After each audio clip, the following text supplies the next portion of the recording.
tatanong pa lang, di natuloy yung tanong kasi napangitan. Siguro sir, sa cellphone mo rin siguro. Baka Sa cellphone ko ba? mahinang quality, mababang klaseng yung cellphone yan. Baka kasi magsisilphone lang ng mga kuhan, by one take one. Sorry mahirap lang kasi sigaw ako eh. Posisyon mo dito sa kumpanya, hindi naman natin sabihin kaligin ng iba. Medyo angat-angat, tapos yung cellphone mo, second hand. Nakakaya talaga. Hoy! May katanungan ako sa'yo. Ano ba yun, sir? Sige, tanong ako. Katanungan ko sa'yo. Sige, sir. Nag-study ka ba? Wala nga eh. Patay tayo. Hindi mo na naman masagot to. Kasi tatanungin ko sana sa'yo. Kasi, di ba, para sa mga OFW natin. OFW? Parang maganda yung katanungan mo yan sige. Ba't tumupo ka? Hindi kita pinapaupo eh. Kasi pag tumugi ako, lumungo ako. Tumugi ba? Maitim pagka gano'n eh.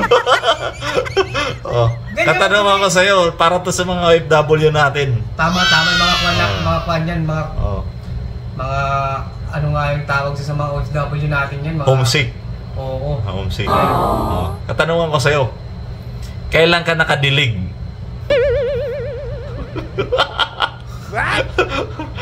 Kasi yung mga OFW natin, kasi dati rin akong OFW, di ba?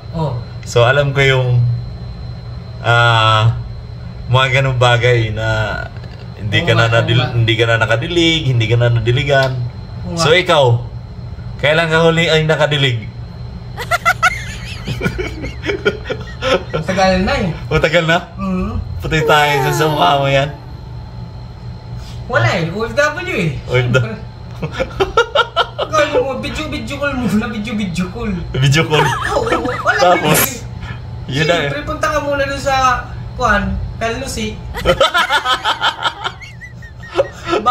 Tapos pagtawid mo ng Canlusi, Canwirik na lang. Canlusi, tapos Canwirik. Yun na lang muna. Ayos Ano kayo? Wala. Alam ka naman, sirain mong pamilya mo, di ba? Canlusi lang muna.